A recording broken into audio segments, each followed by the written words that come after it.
안녕하세요. 반갑습니다. 오랜만에 해가 나니까 다 반갑네요. 하자담보 책임서부터 보겠습니다. 360페이지에 17번입니다. 하자담보 책임은 매년 출제가 되는 부분이고 중개 실무에서는 아주 자주 사용을 하게 돼요. 왜냐하면 뭐 중개를 했는데 목적물이 하자가 생겼다 그래가지고 중개업소를 막 들들들 볶는단 말이에요. 그래서 이걸 정리를 잘 해놔야 나중에 중개 하자가 발생했을 때 잘 대처를 할 수 있습니다. 그리고 뭐 계약서를 쓸 때부터 계약서에다가 잘 명시를 해서 처음부터 하자가 발생했을 때 면책이 될 수 있도록 처음부터 계약서를 잘 쓰는 것도 매우 중요하고요. 자, 볼까요? 매도인의 담보 책임입니다. 이 매도인의 담보 책임은 법정 책임이고 무과실 책임이에요. 법정 책임이고 무과실 책임인데 특이한 건 임의 규정이라는 거예요. 법정 책임이고 무과실 책임인데 임의 규정이다. 임의 규정이기 때문에 뭐 할 수 있냐 했더니 면책 특약이 가능하다는 겁니다. 면책 특약을 할 수 있어요.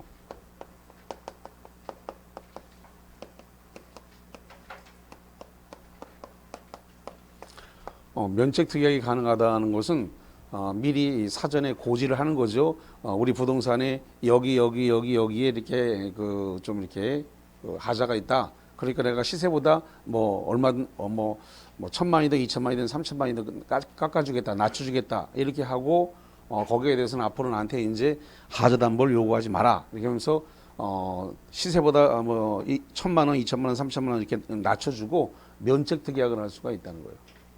임의 규정이기 때문에 면책 특약이 가능해요. 재밌죠? 법정 책임인데 무과실 책임이고 임의 규정이라고 돼 있으니까. 예, 그래서 그럼 누가 누구한테 담보 책임을 요구하는 거냐면 매수인이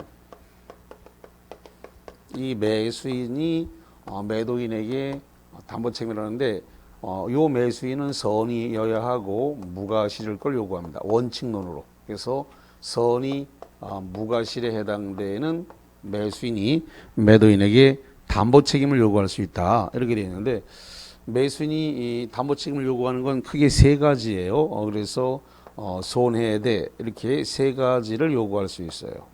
그래서 손해배상 해달라라고 해서 손해배상을 청구할 수 있는 것이고 그 다음에 해지하겠다. 뭐 여기서 해지는 계약을 해지하겠다는 소리겠죠. 그 다음에 대금 감액, 금액 낮추자. 대금 감액을 이렇게 요구할 수 있다는 겁니다. 매도인의 담보 책임과 관련해서 이거를 크게 두 가지로 보게 되는데 하나는 권리에 대한 하자입니다. 권리에 대한 하자. 또 하나는 물건에 대한 하자입니다. 물건에 대한 하자. 권리에 대한 하자와 관련해 가지고 선의의 매수인에게는 매도인의 담보 책임이 인정되니까 그거는 뭐 크게 시험 문제에 정답 처리가 되고 말고 할 건 없어요. 그럼 문제가 되는 건 예외적으로 악의의 매수인에게도 담보 책임을 인정하는 게 있거든요. 원래는 선의의 매수인만 해야 되는데 악의에게도 인정되는 경우가 있어요. 그래서 시험 문제는 정답이 악의의 매수인도 인정되는 게 주로 정답이 됩니다. 자, 그러면 악의의 매수인에게 인정되는 건 꼭 외워야 됩니다. 매년 출제가 되는 거기 때문에.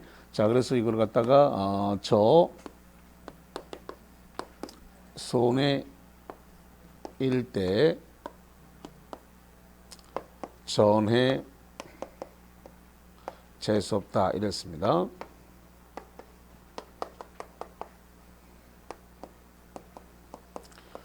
지금 요 케이스는 악의의 매수인에게도 인정하는 겁니다.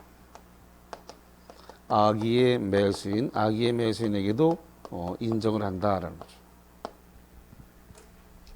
그러면 선의의 선의의 매수인에게는 모두 있다 이 말이죠.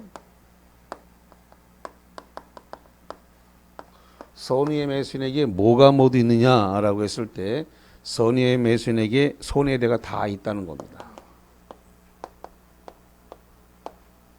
그러면 선의의 매수인에게 손해배상을 청구할 수 있는 권한도 있고 해제, 계약 해제를 요구할 수도 있는 것이고 대금 감액을 요구할 수도 있다는 거죠. 선의의 매수에게는 모두 있다. 일부 타인 권리 수량 부족에 대해서 대금을 낮춰달라. 그래서 대금에 대한 감액을 요구할 수 있다. 이거죠. 지금 매도인의 담보 책임에 대해서는 제척 기간을 적용을 해요. 제척 기간이 적용되는데 선의는 안날로부터 1년 내에 행사해야 된다는 거죠. 여기서 1년 내에 행사해야 된다는 것은 하자담보 책임을 1년 내에 행사해야 된다는 거죠. 안날. 요 안날을 다른 말로 이야기해서 요 안날을 하자를 발견한 날 이렇게 표현하기도 합니다. 하자를 발견한 날.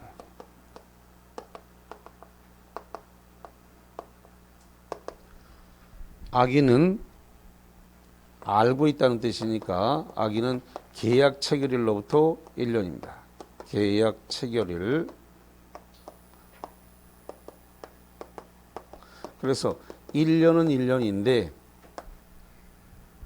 선의도 1년이고 악의도 1년인데 차이가 나는 것은 선의는 안날, 하자가 있다는 것을 발견한 날로부터 1년이고 악의는 계약서 쓴 날로부터 해서 1년이다. 단 요 1년이 어디에는 적용되지 않느냐면 두 개가 적용되지 않는데 요건 저당권에 의해서 일어나는 건데 이걸 갖다가 가저가 경매다 이렇게 표현해요. 가저가 경매다. 가저가 경매가 뭐냐면 가등기, 저당권, 가압류. 이거 가등기입니다. 이거 가등기, 이건 가압류예요. 그래서 줄여서 가저가 경매라 그래요. 가저가 경매에 의해서 권리를 잃은 자, 당연히 계약을 해제하고 손해배상을 청구할 수 있는데 누구라도 된다는 거예요. 악이라도 된다는 거예요. 악이라도 인정한다. 아주 중요한 내용이죠. 문제는 이 가저가 경매하고 전부 타인 권리, 요거는 일부 타인 권리, 일부 타인 권리, 전부 타인 권리, 제한 물권이고 요거는 수량 부족입니다. 수량 부족, 면적 부족이에요. 요 가저가 경매와 전부 타인 권리에 대해서는 제척 기간을 적용하지 않습니다. 제척 기간을 적용하지 않는다. 자, 제척 기간을 적용하지 않는다는 말이 무슨 뜻이냐면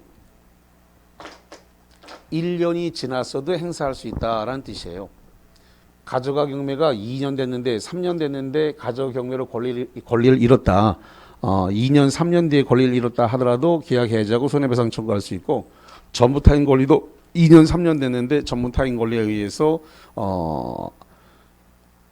하자담보를 요구할 수 있다. 이런 이야기가 되겠습니다. 그래서 가저가 경매와 전부 타인 권리에 대해서는 제척 기간 1년이 적용되지 않는다.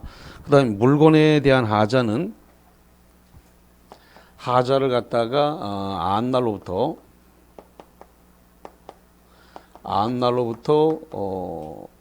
6개월 내에 행사를 해야 되고 물건에 대한 하자는 완전물 급부 청구권이 있다는 게 특징입니다. 완전물 급부 청구권. 완전물 급부 청구권 같은 게 이제 뭐냐 그러면 예를 들어서 종류물에 해당되는 수박을 샀는데 수박이 골았다. 그러면 다른 걸로 바꿔달라고 할 수도 있고, 아니면 그 도로 수박값 내놔라 할 수도 있는 거고, 그다음에 쌀 같은 걸 샀는데 쌀 20kg짜리를 샀는데 거기에 무슨 쥐가 나왔다 이래 갔을 때 그거 다른 쌀로 바꿔달라 요구할 수 있다는 거예요. 완점을 급부 청구권이 있고 또는 교환해달라고 할 수도 있는 거고 그런 겁니다. 자, 거기와 관련해서 이제 360페이지부터 보도록 하겠습니다. 자, 360페이지의 그 17번이 되겠습니다. 17번. 하자 담보 책임에 관한 설명으로서 틀린 것은 1번 건축을 목적으로 매수한 토지에 대한 법적 제한으로 건축 허가를 받을 수 없어 건축이 불가능한 경우에 이는 매매 목적물의 하자다. 목적물의 하자라는 것은 권리에 대한 하자라는 거예요. 물건에 대한 하자라는 거예요. 물건에 대한 하자라는 소리예요.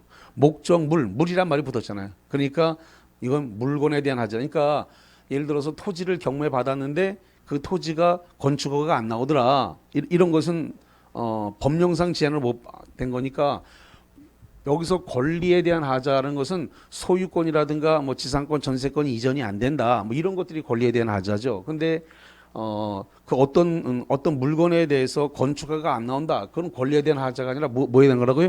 물건의 하자예요. 그래서 거기 지금 건축을 목적으로 매수한 토지에 대해서 매수는 경매도 매수로 보는 거니까 건축을 받을 수 없어서 건축이 불가능한 경우 이건 매매 목적물 한마디로 물건의 하자에 해당한다 이런 것이고요.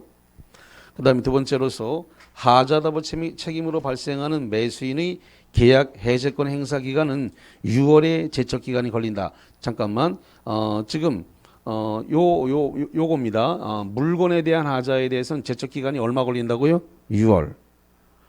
그래서 안 날로부터 6월이기 때문에 6월에 제척 기간이 걸린다라고 하는 거. 여기 써져 있습니다만 여기 1년이라고 여기 1년이라고 돼 있는 거 6월이라고 돼 있는 거 다 무슨 기간이라고요?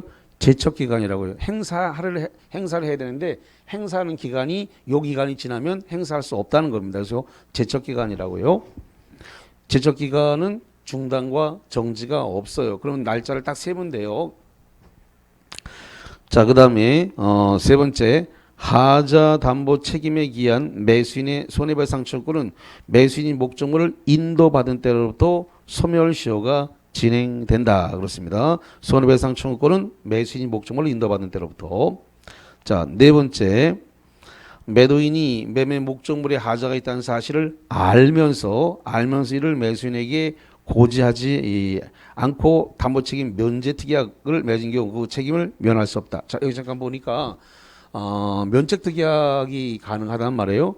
면책특약을 하려면 고지를 해야 된다고요. 그러니까 우리 부동산에 이러이러한 하자가 있으니까 이런 부분에 대해서는 시세보다 좀 낮춰줄게라고 고지를 해야 이제 면책특약이 되는데 고지하지 않은 부분까지 면책이 되지는 않는다 이런 소리예요.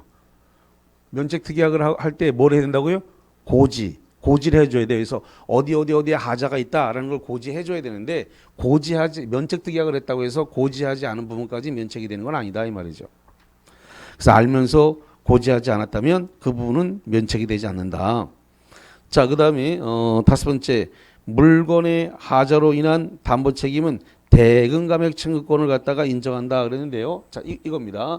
이 물건에 대한 하자에 대해서 대금 감액, 요 물건에 대해서는 요 대금 감액, 물건에 대해서 요거 대금 감액은 요건 없습니다.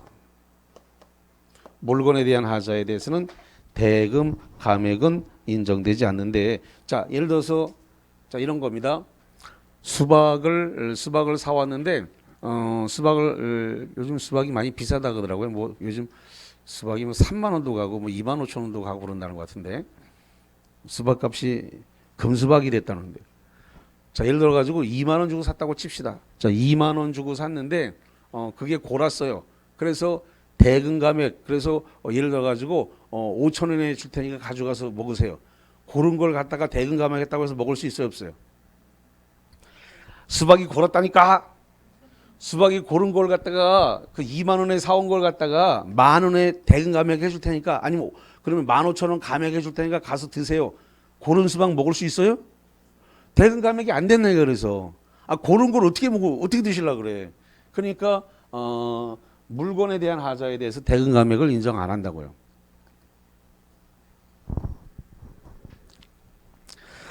자, 그래서 물건에 대한 하자로 담보 책임에 대금 감액 청구권이 인정되지 않는다라고 하는 거 보셨고요. 자, 그 다음에 21번으로 가보겠습니다. 21번에 담보 책임 중 악의의 매수인도 행사할 수 있는 것을 모두 고르면, 자, 기억번에 전부 타인 권리의 매매에서 매수인의 해제권이다. 7번 보세요. 전부 타인 권리에서 악의의 매수인에게 뭐가 있어요? 계약 해제권 있네요. 악의의 매수인 전부 타인 권리 계약 해제권. 그래서 기억번 맞습니다. 자, 두 번째 갑니다. 권리 일부가 타인에게 속한 경우에 매수인의 대금 감액 거기 일부 타인이라고 되어 있는 거죠? 니은 뭐라고요? 일부 타인 권리. 그럼 여기 있네요. 여기 일부 타인 권리에 대해서는 악의의 매수인일 때 뭐 할 수 있다? 대금 감액. 대금 감액. 그래서 이 니은번도 이상이 없어. 일부 타인 권리 악의의 매수인에게 대금 감액권이 있다. 그래서 맞는 내용이 되겠습니다. 자, 그다음에 디귿번 수량 지정 매매에서 잠깐만 수량 지정 매매라고 하는 건 뭐냐 그러면 토지 100평, 500평, 1000평 이렇게 계약한 것을 수량 지정 매매라 그래요. 나중에 중개업을 할 때 토지는 제곱미터로 계약을 하지 않고 대부분 다 평으로 계약해요. 그래서 계약서에 평수로 이렇게 써서 계약하기 때문에 그런 걸 수량 지정 매매라 그럽니다. 수량 지정 매매. 자, 수량 지정 매매에서 수량이 부족한 경우에 대금 감액 청구권. 여기 보세요. 수량이 부족하다. 수량이 부족하다는 걸 알았어요. 수량이 부족한 걸 아는 것은 뭐야 한다고요? 없다. 없다라고 하는 것은 손해에 손해배상, 계약 해제, 대금 감액 아무것도 없다는 거. 수량 부족, 면적 부족에 대해서는 알고 샀으니까 알고 샀다. 수량이 부족한 걸 알고 샀기 때문에 없단 말이죠. 그러니까 디귿번은 매수인에게 인정되지 않는다 이런 거예요. 자, 그 다음에 리을번 매매 목적물의 지상권, 전세권의 목적이 된 경우에 계약 해제권이다. 자, 지상권, 전세권을 뭐라 부르나요? 영익물권이면서 제한물권이죠. 지상권, 전세권을 뭐라고요? 영익물권이면서 뭐라고요? 제한물권. 그럼 칠판 봐요. 여기 있네. 여기 영익물권이면서 뭐에 해당돼요? 제한물권. 그럼 제한물권이 있다는 사실을 알아요, 몰라요? 지상권, 전세권은 등기돼요, 안 돼요?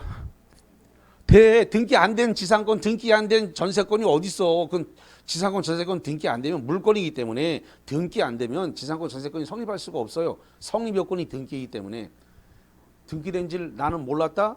그건 네 잘못이고 이렇게 되는 거예요. 왜? 등기되는 순간 전국 만방에 공시가 되는 거예요. 공시, 등기는 공시한 거기 때문에 모두에게 알으라고 공시한 거예요. 나 그 등기 후 확인 못 하는데 그건 네 잘못이고 이렇게 되는 거예요. 그러면 공시가 됐다, 공시가 됐으니까 등기비에 올라있으면 내가 확인 안 해도 나는 안 사람이에요. 내가 이미 알아버린 거예요. 난 몰라도 공시가 됐기 때문에 알아버렸어요. 보호되는 게 있어요, 없어요? 없다. 그래서 지상권, 전세권이 있다라고 하는 사실에 대해서는 등기가 됐기 때문에 내가 모른다 하더라도 그건 보호가 되질 않아요. 없다. 거기서 거기 매매 목적물의 지상권, 전세권 목적이 된 경우에 계약 해제권 행사할 수 없습니다. 거기 악의의 매수인에게 인정 안 돼요. 박스 위에 제목이 악의의 매수인이죠. 자, 그 다음에 미음번 매매 목적물인 건물에 누수, 균열의 하자가 있다. 누수, 하자가 있다라고 하는 거 그런 거 지금 하자, 담보 하자인데 그런 거 있다는 사실을 알았습니다. 알은 거에 대해서는 거기에 대해서 인정이 되지를 않는다라고 하는 거. 자, 그 다음에 미음번 봅니다. 저당권이 설정된 부동산을 매수하였으나 저당권의 행사로 취득한 소유권의 경우에 매수인이 해제권과 손해배상이다. 그래서 저당권이 설정된 부동산을 매수하였으나 저당권 행사로 취득한 소유권을 잃은 경우에 매수인은 해제권, 손해배상이다. 그러면 가저가 경매로 인해서 권리를 잃었다는 거죠. 권리를 뭐 한다고? 소유권을 뭐 했다고요? 잃었다. 그럼 이거잖아, 이거요. 가저가 경매로 권리를 잃게 되면 악의의 매수인에게 뭘 인정한다고요? 계약 해지하고 손해배상 청구할 수 있다, 없다? 있다. 그래서 거기 답은 기역, 니은, 피읍 이렇게 된 것입니다. 거의 뭐 매년 나오는 시험 문제다 이렇게 보시면 돼요. 왜냐면 선의에게는 당연히 여기 7번 보시면 선의에게는 당연히 인정되기 때문에 그게 정답이 될 리가 없어요. 아니 선의한테는 다 있기 때문에. 그러니까 문제는 악의한테는 원래 인정 안 하는데도 불구하고 몇 개가 인정되는 게 있단 말이에요. 몇 개가. 인정되는 몇 개가 시험 문제를 구성을 하는 거란 말이에요. 그러니까 악의에게는 원래 선의에게 인정하는 것이 악의에게 인정되는 몇 개가 그것이 이제 시험 문제화 되는 것이다. 이렇게 이해를 하면 됩니다. 그래서 그 21번 지문은 완전하게 숙지를 하셔야 되는 그런 지문입니다. 근데 사실은 21번은 이렇게 애워놔가지고는 시험장 가서 써먹기 어렵습니다. 그래서 시험장 가서 써먹으려면 저 손의 일대 전에 시에서 이렇게 딱 정리하고 가야 시험 문제 대한민국 어떤 시험 문제를 갖다 나와도 갖다 들이대서 다 풀 수 있습니다. 근데 이거를 사실 그냥 그렇게만 외워가지고 가서 문제가 요거만 나온다는 보장이 없기 때문에 그래서 요거를 딱 정리를 해서 들이대야 됩니다. 자, 봅시다. 24번 볼게요. 매도인의 담보 책임에 대한 설명으로서 틀린 것은 1번 매매계약 당시 미 목적물의 일부가 멸실됐다. 선의의 매수인은 대금 감액을 청구할 수 있다. 잠깐만요. 선의의 매수인은 일부가 멸실됐다는 사실을 모르는 거죠? 몰라요. 모르면 여기서 났네. 선의한테 뭐 있다? 선의의 매수인한테 뭐가 있다고 돼 있어요? 모두 있다고 돼 있어요. 따질 필요가 없어요. 손해대가 다 있단 말이에요. 선이라고 주는 거한테는 다 있어요. 자, 그 다음에 2번 갑니다. 2번.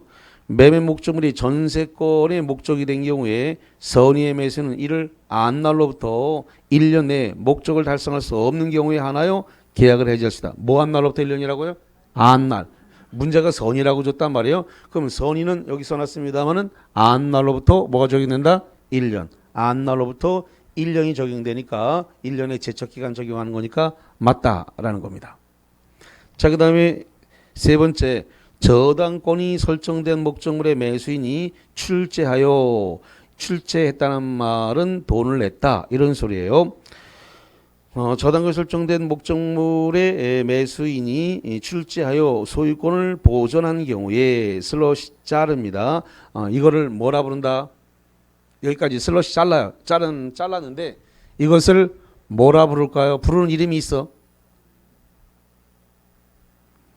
제가 얘기하는 순간 알아들을 건데 여러분들이 이걸 써먹을 때까지 시간이 걸리는. 제가 한마디 딱 하면 그 다음부터 이렇게 되는데 지금 써먹지를 못한다고. 그러니까 배워도 써먹으려는데 시간이 걸린다고 이게. 거기 슬롯이 자른 것까지를 뭐라 부른다. 그것까지를 부르는 이름이 있어. 제3취득자의 대위변제라 그래 거기를. 뭐라 부른다고요? 제3취득자의 대위변제. 자, 다시 한번 볼게요. 여기 이제 제 말 듣고 보면 보일 거야. 저당권이 설정된 목적물의 매수인이, 그러면 저당권이 설정되어 있는 부동산을 돈 주고 샀으니까 후순위 권리자가 되면서 제3취득자가 됐죠. 매수인, 저당권이 설정되어 있는 부동산을 말소 안 시키고 사왔단 말이에요. 그럼 매수인이에요. 출제했다? 돈 냈다. 출제가 뭐라 그랬어요? 제가 돈 낸 거라 그랬잖아요. 그러니까 그 저당권에 의한 경매가 진행된 걸 막기 위해서 매수인이 출제해서 소유권을 보존했다. 그러면 경매가 진행되는 걸 막았다. 이거를 제3취득자에 뭐라 본다고요? 대위 변제라 그래요. 매수인은 매도인에 대해서 출제액의 상환을 청구할 수 있다. 이걸 뭐라 본다? 이건 구상권이라고 하는 거예요. 들으면 다 알아. 써먹을 수 있는 자가 관건인 거지. 그러니까. 다시 한번 매도인에 대해서 출제액에 대해서 상환을 청구할 수 있다. 이걸 뭐라 한다고요? 구상권을 행사할 수 있다. 구상권. 자, 세 번째. 종류물에 하자가 발생된 경우. 아까 종류물이라는 거 아까 수박을 사왔다, 쌀을 사왔다 이런 걸 뭐라 한다고요? 종류물이라 그런다. 수박이 여러 개 많이 쌓여 있어요. 수박 청가상이가 아니라 수박이 한두 개가 있는 게 아니라 뭐 20개, 30개가 쌓여 있죠. 쌀 가게 가면 20kg짜리, 10kg짜리 쌀이 이렇게 한 개가 있는 게 아니라 막 그냥 산더미처럼 쌓아놨단 말이죠. 그런 걸 전부 다 뭐라 본다고요? 종류물이라 부른다. 종류물. 자, 종류물의 하자가 발견된 경우에 선의 무과실의 매수인은 계약 해제, 손해배상을 청구하지 아니하고 하자 없는 물건을 청구한다. 미술자 보세요. 하자 없는 물건을 청구할 수 있다. 그걸 뭐라 본다? 여기서 나처럼 여기 뭐라 본다? 완점을 급부 청구권이라고 한다니까요. 뭐라 본다고요? 완점을 급부 청구권. 그래서 하자 없는 물건으로 바꿔주세요 라고 하는 거, 그게 완점을 급부 청구권이에요. 수박이 골았다니까 들고 가가지고 뭐라 그래? 바꿔주세요 라고 할 수 있어요 없어요? 있다니까. 그게 완점을 급부 청구권이에요. 쌀 20kg짜리를 뜯었는데 거기서 생지가 나왔어요. 바꿔달라고 할 수 있어요 없어요? 있어요. 그게 다 완점을 급부 청구권이에요. 자, 그 다음에 5번 갑니다. 권리의 일부가 타인에게 속했다. 이걸 뭐라 그래요? 일부 타인 권리. 일부가 타인에게 속하여 매도인이 매수인에게 이전할 수 없는 경우에 선의의 매수인은 감액 또는 계약의 해제 외에 손해배상을 청구할 수 없다 그랬는데 선의라고 줬죠? 문제가 뭐라고 줬다고요? 선의. 7번 봐요. 그러면 선의한테 뭐 한다고 돼 있어요?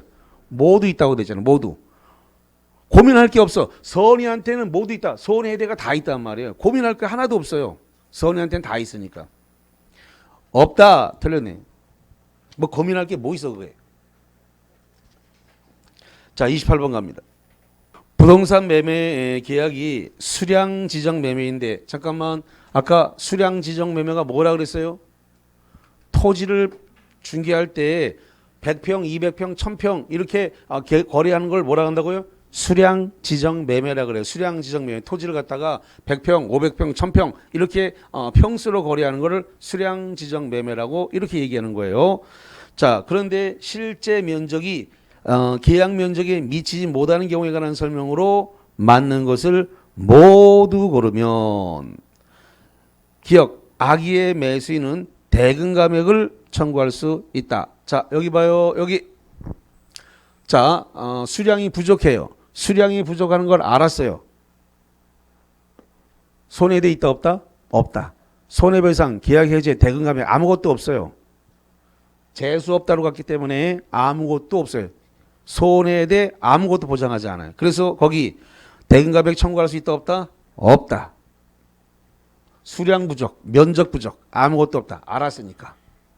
자, 두 번째 갑니다.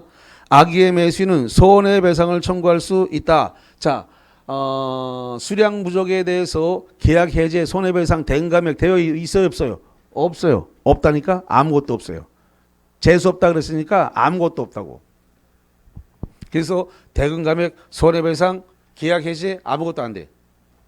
자, 그 다음에 디귿번 잔존한 부분이면 매수인이 이를 매수하지 않았을 경우에 선의의 매수는 계약 전부를 해줘. 자, 선이라고 줬죠?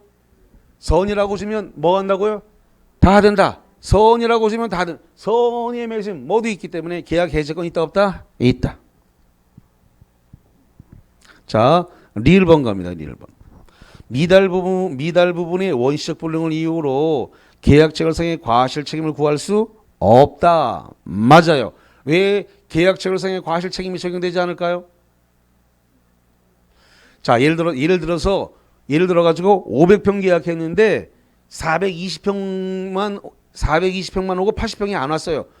계약 체결상의 과실 책임을 주장하는 순간 420평도 무효가 돼 버리니까 안 오죠. 계약 체결상의 과실 책임을 원시적 불능을 얘기하는 거예요. 뭘 한다고요?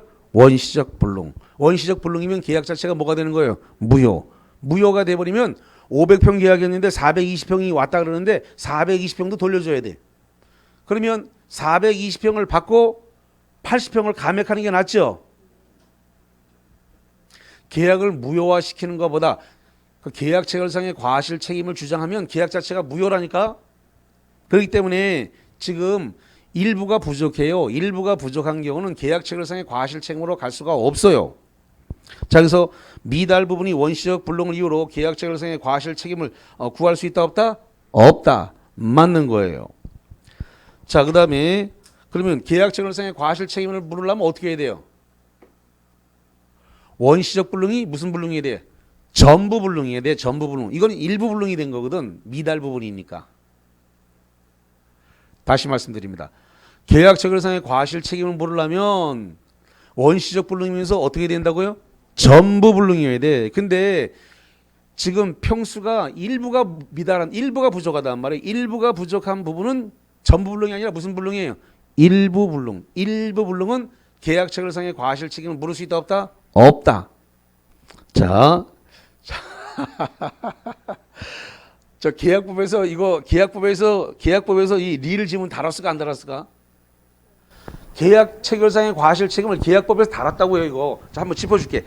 이거 다 다룬 문제야. 계약 체결상. 자, 그러면, 자, 잠깐만 봐드릴게, 다시. 계약 체결상의 과실 책임에서 이 지문이, 자, 있었단 말이에요. 자, 어디로 가서 보시냐면은, 20 2번으로 가봐요. 저쪽 314페이지에. 자, 314페이지 22번에 계약 체결상의 과실책임은 옳은 거. 그 답이 1번이었죠? 자, 1번이면 4번 가겠습니다. 4번 그러면 틀렸다는 소리죠? 그럼 4번 봅니다. 부동산 매매에 있어서 실제 면적이 계약 면적에 미달하는 경우에 미달 부분이 원시적 불능을 이유로 계약 체결상의 과실책임을 물을 수 있다 없다? 없다잖아요. 계약 체결상의 과실책임을 물으려면 전부 불능이어야 되기 때문에 일부가 부족하다라고 해가지고는 계약 체결상의 과실책임을 물을 수 없어요. 전부 불능일 때 물어야 되니까. 자, 그래서 거기와 관련을 해가지고 일단은 그리고 그 한 장 뒤로 뺏겨서 313페이지를 한번 보세요. 저쪽 21번의 기억권부입니다. 21번의 기억보니까 수량을 지정한 토지 매매에서 실제 면적이 계약 면적에 미달하는 경우 이렇게 했는데 계약책에서 인정될 수 있는 것 중에서는 그게 니은하고 비읍법만 과실책임 인정되니까 기억은 인정 안 되는 거죠? 그래요. 그래서 이미 계약법에 다 다뤘던 거란 말이죠. 그래서 계약 체결상의 과실책임 물으려고 그러면 전부 불능이면서 그러니까 원시적 불능이면서 전부 불능이어야 돼요. 면적이 부족한 것에 대해서 계약 체결상의 과실책임 물을 수 없습니다. 그러니까 28번에 1번 미달 부분 면적이 실제 면적이 미달하는 부분에 대해서 원시적 불능을 이유로 계약 체결상의 과실책임을 구할 수 없다는 말은 맞는 말이 된 거다라는 겁니다. 자, 그 다음에 미음번 겁니다. 담보 책임에 대한 권리 행사 기간은 매수인이 그 사실을 안 날로부터 1년이다. 자, 여기 보세요. 여기 보니까 안 날로부터 몇 년으로 돼 있어요? 1년. 다시 한번 안 날로부터 제적 기간이기 때문에 안 날로부터 몇 년? 1년. 그러니까 미음번 이상이 없네요. 자, 좋습니다. 거기를 받고 32번 가봅니다. 자, 32번. 자, 매도인의 담보 책임에 관한 설명으로 틀린 것은 1번 매매 목적인 권리 전부가 타인에게 속했다. 이걸 뭐라 불러요? 전부 타인 권리. 악의의 매수인뿐만 아니라 선의의 매수인 모두에게 해제권을 가진다. 여기 봐요. 일단 봅시다. 전부 타인 권리에게 악의의 매수인 계약 해제권 있습니까? 예. 악의의 매수인이라도 전부 타인 권리 계약 해지권 있어요? 예. 악의에게 있는 게 선의에게 없을 리가 없죠. 안 짚어도 되겠죠. 악의한테 있는 게 선의한테 없을 리가 없잖아요. 그러니까 선악 모두에게 계약 해지권 있다 없다? 있다. 자, 2번 갑니다. 2번.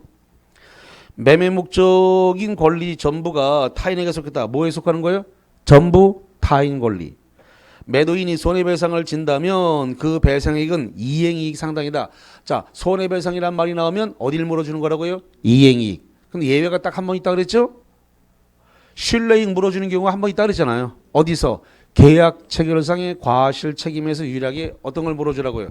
신뢰이익. 거기만 신뢰이익 배상이고 그 외 나머지 손해배상 해준다 그러면 다 뭘 물어주는 거다? 이행이익을 물어주는 거다. 이렇게 정리하면 되겠습니다.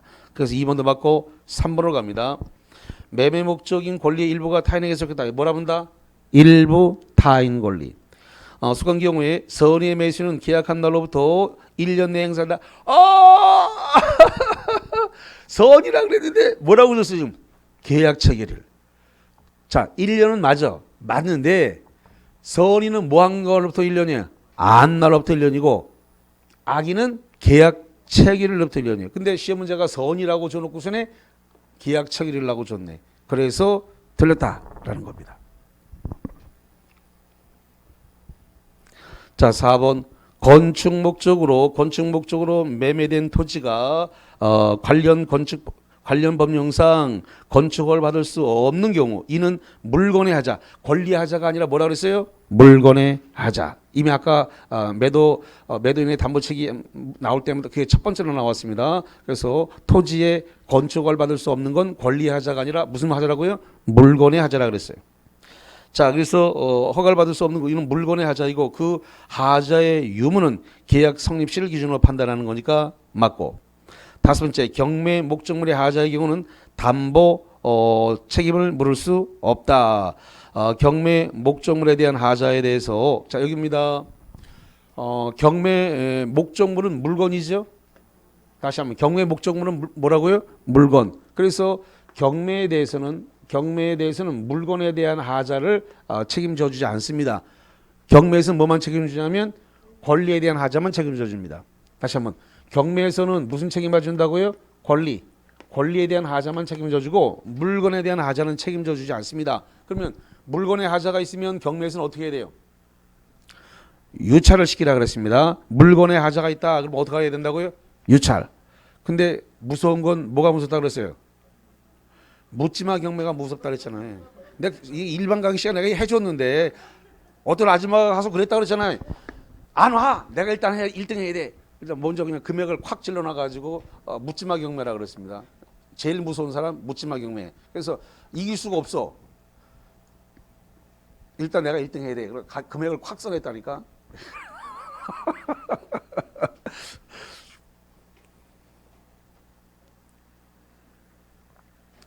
요즘 경매 시장이 뜨거워가지고 지금 시가가 100이라고 놨을 때 125, 130에 경락되는 수도 있대요. 요즘 그냥 얼마나 가격을 세게 지르는지.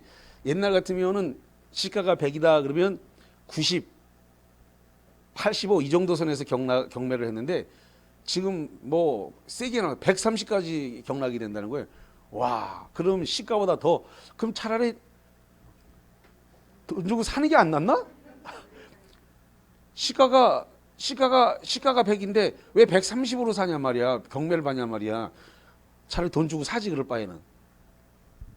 근데 왜 130, 120인데 샀을까? 경매를 했을까?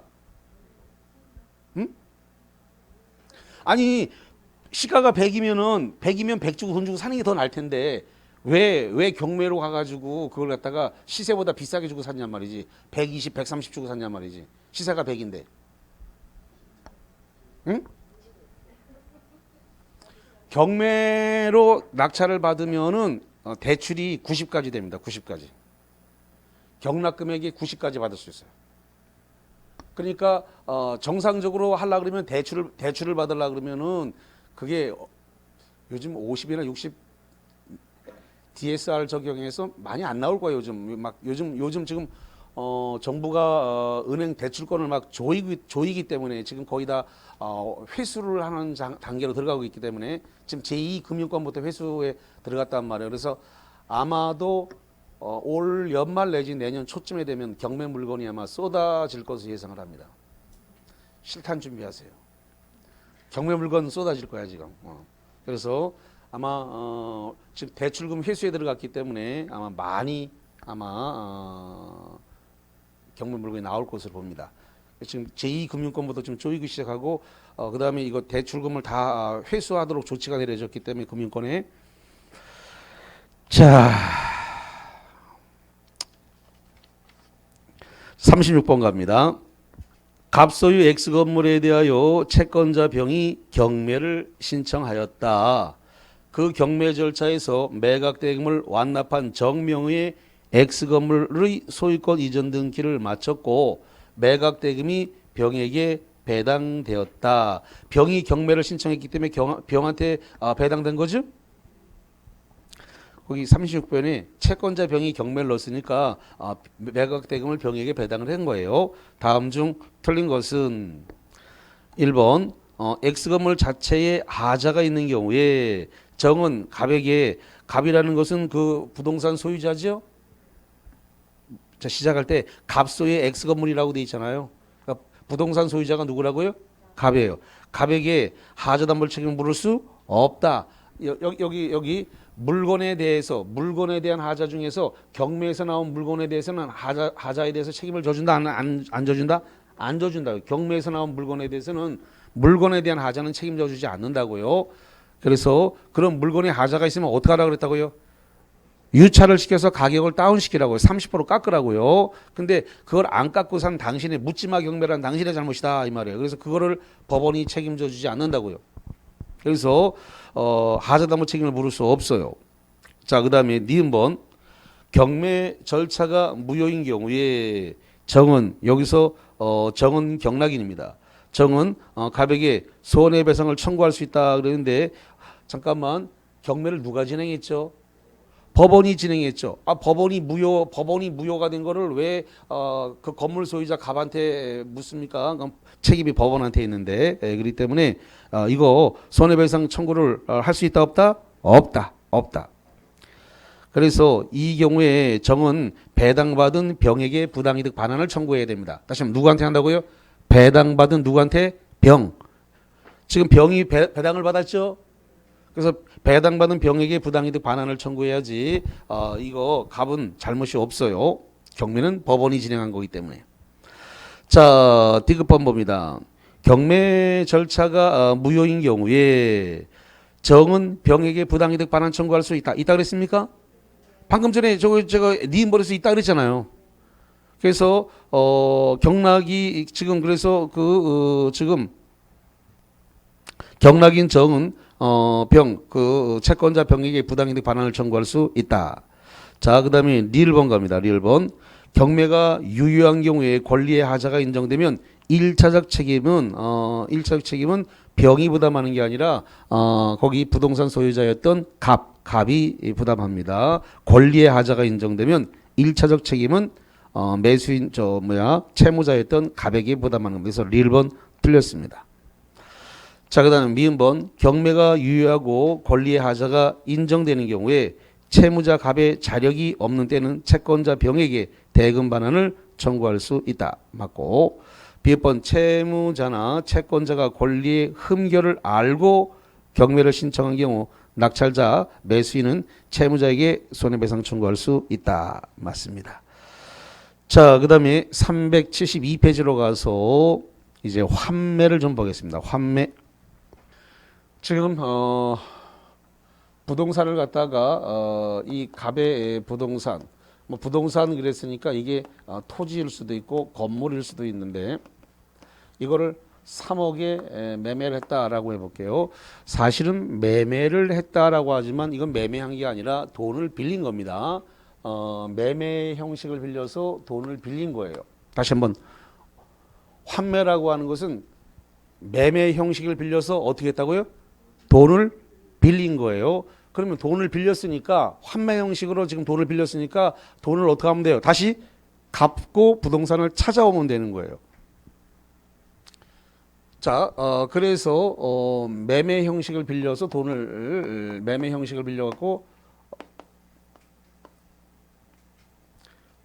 자, 매매 계약의 형식을 빌려서 돈을 빌렸다. 그리고 거기에 따라서 이렇게 소유권 이전 등기를 했다 이거죠. 소유권 이전 등기를 하고 점유도 넘겨줬습니다. 자, 채권 담보를 위해서 소유권 이전 등기를 해주는 걸 뭐라 그런다 그랬어요? 양도 담보라 그랬습니다. 다시 한번. 채권 담보를 목적으로 소유권 이전 등기 해주는 거 뭐라고요? 양도 담보. 양도 담보는 소유권이 넘어가요, 안 넘어가요? 안 넘어가요. 등기만 해주는 것이지 소유권은 안 넘어가요. 근데 이거는 아예 소유권도 지금 이렇게 해서 등기까지 넘겨주고 목적물에 인도까지 해주는 거예요. 아까 양도담보는 목적물을 인도했어요, 안 했어요? 안 했어요. 양도담보는 목적물에 대한 사용수익을 누가 했어요? 양도담보 설정자인 소유자가 계속 목적물로 사용수익을 하고 있단 말이죠. 근데 환매는 목적물 자체를 이걸 갖다가 아예 다 넘겨준 거예요. 목적물 자체도 등기도 넘겨주고 목적물도 인도가 다 돼 버린 상태다 이거예요. 그래서 여기에다가 소유권 이전 등기를 하고 여기 동시에다가 지금 부기 등기로서 환매 특이약관 등기를 걸었습니다. 문제는 소유권 이전 등기와 환매 등기는 동시에 이루어져야 돼요. 이게 만약에 동시에 이루어지지 않고 이후에 이루어졌다. 이후에 이루어지게 되면 환매권 등기로 안 보고 재매매 예약으로 보게 됩니다.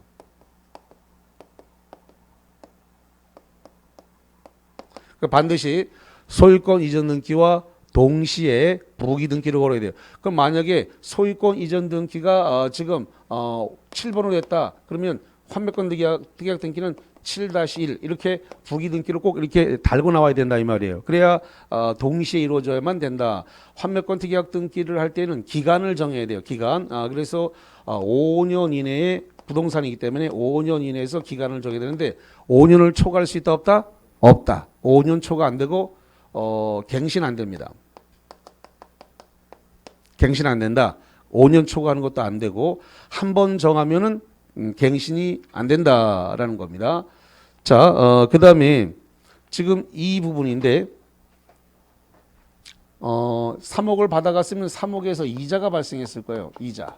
그 다음에 여기 점유 인도를 했으니까 목적물에 대해서 과실수취권이 있다 이거죠. 이 부분에 대해서는 환매권을 행사했을 때 자, 지금 갑이 환매권자입니다. 도로 사오는 거죠.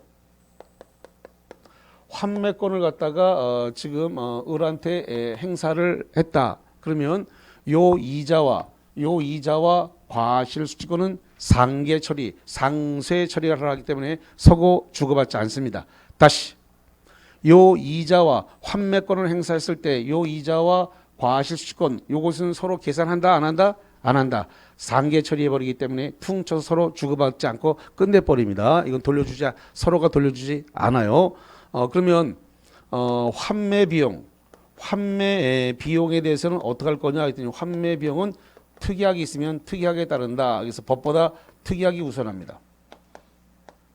그러면 지금 돈을 빌려갈 당시에 3억을 빌려갔는데 5년 뒤에 환매할 때는 6억을 내도록 한다. 이렇게 특이하고로 정했다는 겁니다. 이거 유효다 무효다? 유효해요. 특이하게 우선하기 때문에 3억 빌려갔지만 5년 뒤에 갚을 때는 6억을 갚는다. 이렇게 해서 환매 비용으로 결정할 수도 있다라는 거예요. 자, 봅시다. 39번 부동산 매매에서 환매 특약을 한 경우에 관한 설명으로 틀린 것은 1번 매매 등기와 환매 특약 등기가 격려된 후 그 부동산 매수인은 그로부터 다시 매수한 제3자에 대해서 환매 특약 등기 사항을 들어 소유권 이전 등기 이행을 거절할 수 없다. 그렇습니다. 자, 이런 거거든요. 을이 환매권이 붙어 있는 이 부동산을 이걸 갖다가 병한테 팔았다는 겁니다. 병한테 팔고 병한테 팔았는데 그랬다는 거죠. 이 소유권에 환매권이 들어 있으니까 등기는 못 넘겨준다. 요거 끝나고 난 다음에 넘겨줄게. 그러니까 환매 기간이 끝나고 난 다음에 넘겨줄게. 이거 된다고요, 안 된다고요? 안 된다고요.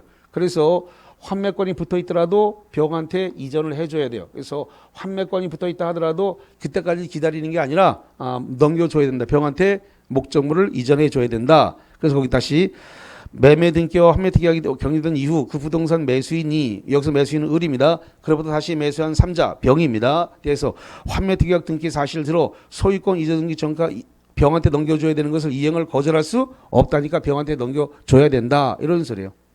자, 그러면 만약에 자 병한테 이제 소유권 넘어왔습니다.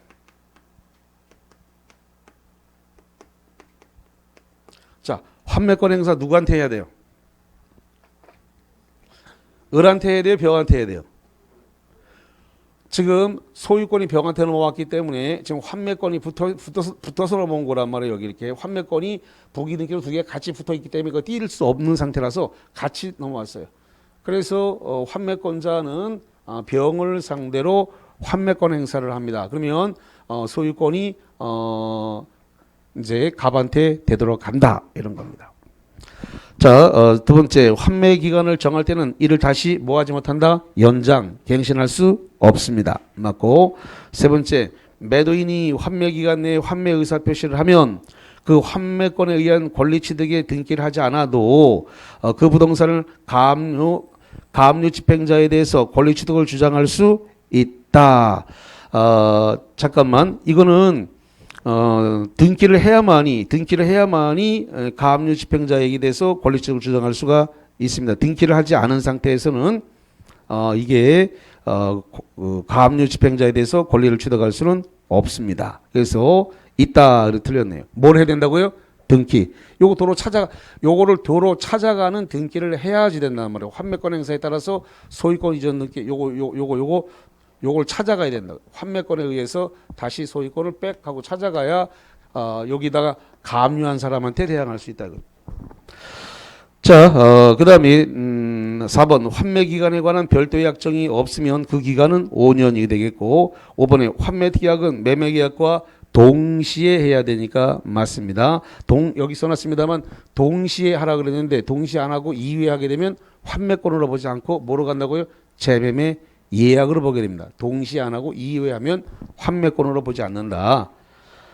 자, 그 다음에 40번입니다. 40번에 보니까 교환이 등장을 했습니다. 교환.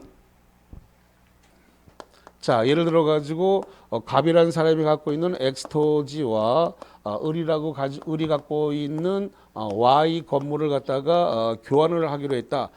교환 계약을 했다라고 해볼게요. 이 교환 계약 자체는 낙성 계약이고 승낙하면 바로 이루어진 거죠. 그 다음에 쌍무 계약이고 그 다음에 유상 계약이고 분료식입니다.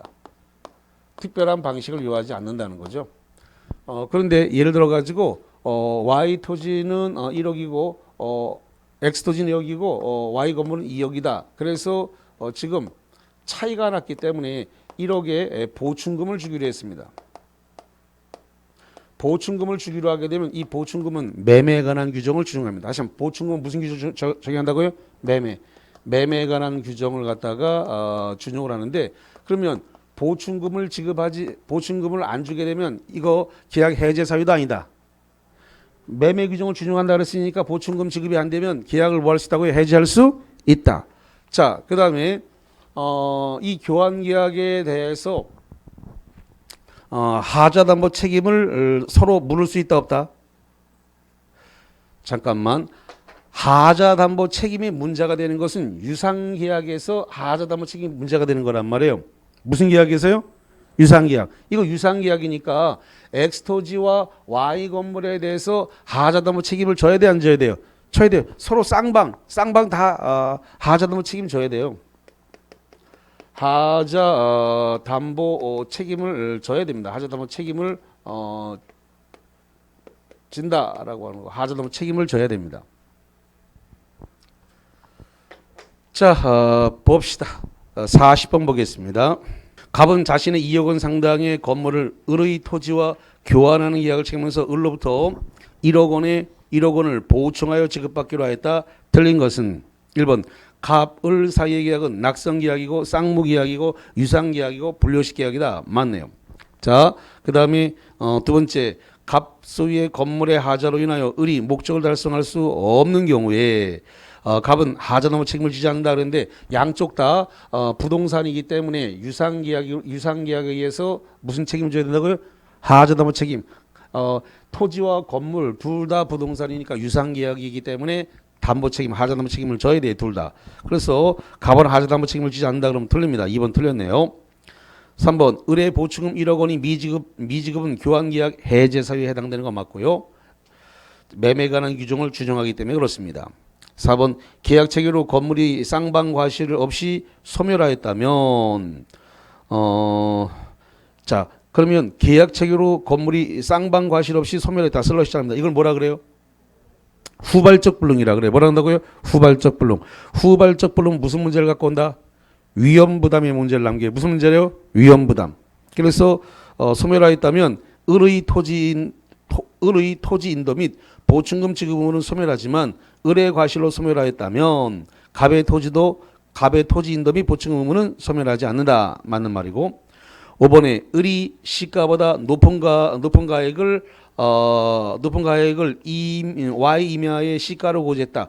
허위로 높이 고지했다 하더라도 기망이다 아니다. 기망 사기다 아니다. 아니다. 특별한 사정이 없으면 갑은 사기를 이유로 기망을 이유로 교환 계약을 뭐한다? 취소하지 못한다. 맞습니다. 자, 쉬었다가 와서 임대차로 갑니다.